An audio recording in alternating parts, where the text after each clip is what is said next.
Boa tarde. Neste caso, eu vou dar umas explicações sobre o Dynamo. No caso das rotinas do Dynamo, dá para fazer de diferentes formas. Uma das formas é mediante nodos, outra das formas é por blocos. Então, qual seria a diferença? Por exemplo, com nodos, o problema é o espaço, que fica muito grande um programa feito com nodos. Em cambio, com blocos, termina ficando um pouco mais compacto e a pessoa tem um pouco mais de controle sobre o que a pessoa está programando. Dynamo é uma programação mais simplificada, mas continua sendo programação. E toda rotina de Dynamo geralmente tem as seguintes partes. Tem uma entrada de dados, que na verdade tem um modelo, a pessoa pega os dados e a partir destes dados dá para filtrar, dá para processar, dá para fazer muitos cálculos e depois geralmente tem uma saída. Na maior parte dos casos, a saída é configuração do parâmetro por nome. E a entrada tem dois. Tem a partir de todos os elementos da categoria ou todos os elementos do tipo. Então, sempre vai ter uma entrada de dados, vai ter um processamento e depois vai ter um retorno de dados para o Revit. Neste caso, eu fiz faz uns 3 dias este código.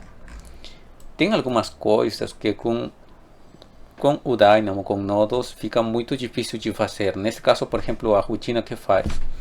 Ele pega um monte de tubulação que está no modelo, ele procura pelos hidrantes e a partir dos hidrantes, através de combinatória, ele tenta procurar qual é a tubulação que está seguindo para alimentar o hidrante.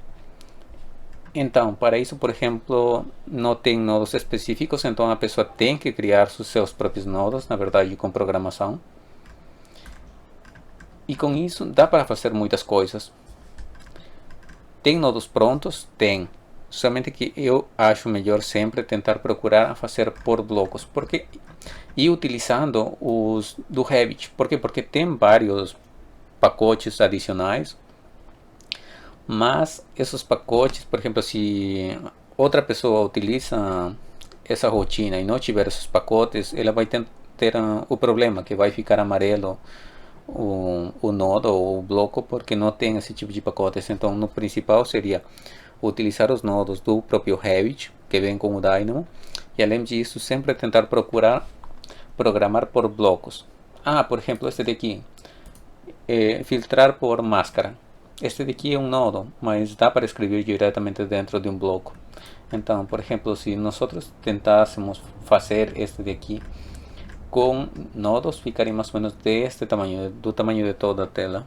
E somente umas aclarações, porque eu prefiro trabalhar diretamente com blocos e não trabalhar com nodos.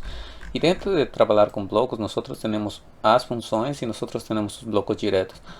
A vantagem dos blocos diretos é que permite trabalhar diretamente com os nodos dentro dos blocos, como se estivéssemos trabalhando diretamente com blocos, somente que de uma forma mais compacta. E a parte das funções, ele permite utilizar condicionais de uma forma muito mais agradável e muito mais parecida com programação. Então, nesse caso, a pessoa termina tendo um controle muito grande do que está fazendo. E geralmente aqui dá para trabalhar, por exemplo, com matrizes. Neste caso, por exemplo, temos somente um vector. Por quê? Porque está utilizando um for. Mas neste caso temos uma matriz. Por quê? Porque utiliza um for dentro de outro for, que seria uma para filas e outra para coluna. Podemos ter um for dentro de outro for, dentro de outro for, ou condicionais um pouco mais complexas.